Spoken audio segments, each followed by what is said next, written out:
Morning, Mike.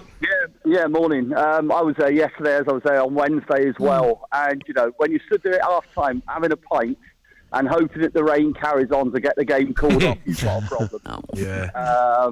It was... I don't know what's wrong with the team. I mean, the football's boring. But then, if you're picking up wins, then, every game this season we could have lost. Yeah. And we got found out on Wednesday, and we got found out yesterday. And to be honest, Mark, but what do you think he does then, Conte? Because we look at he's got to be adaptable. Maybe he changes it to a 4, but he's not going to do that. And injuries to key players, mate. Romero, Højbjerg, Kulusevski. You're taking the backbone of the team away.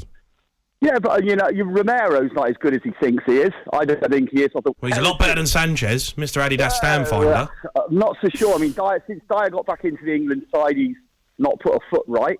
Perisic, I don't know what the bloke does. Not convinced with him. He can't.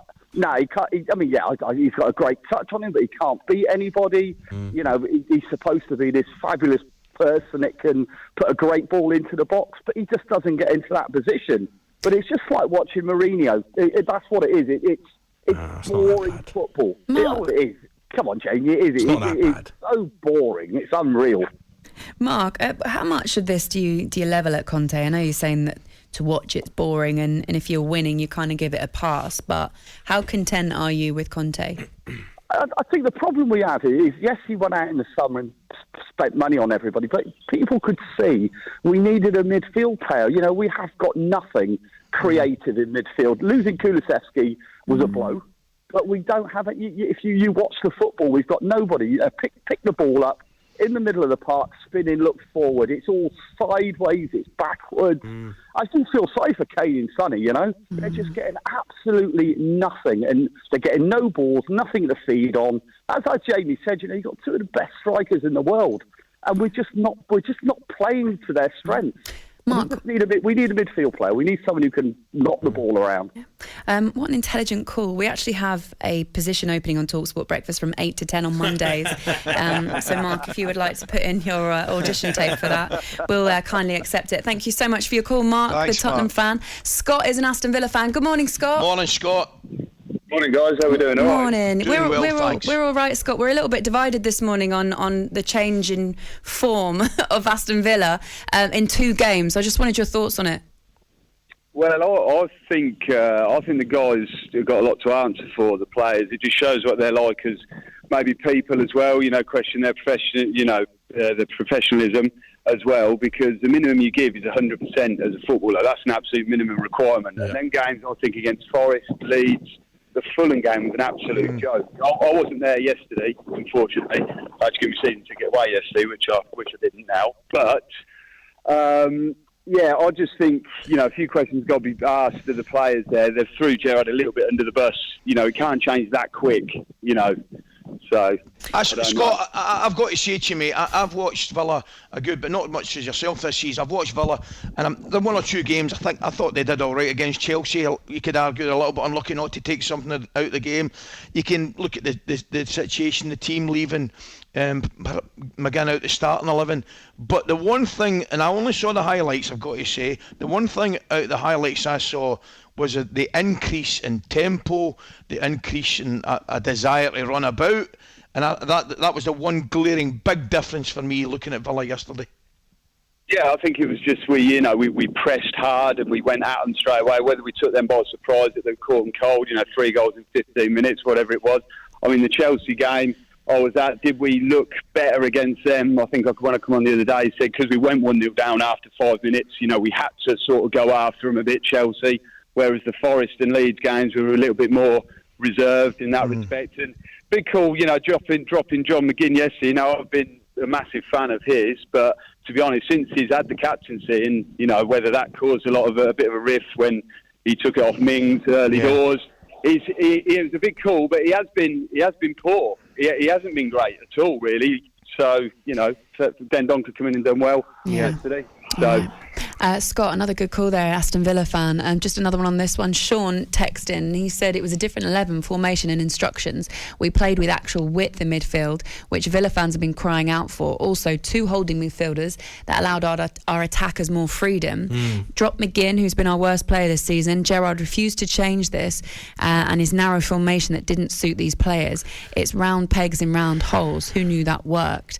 Let's talk a bit of Leeds as well. John is a Leeds fan. Good morning to you, John. Good morning, John. Good morning. Good morning, John. Morning, John. Thanks for calling in. John, we heard a bit from your manager. We know that the fans are unhappy at the moment. What do you think needs to change with Leeds to start getting some results?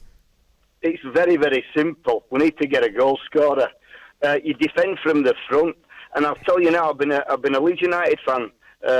First time over 1969, and the peer pressure for playing Patrick Bamford yesterday. Do you know what? Honestly, he can't tap a cannonball in a sandpit, that lad. Bless him, he's a lovely lad.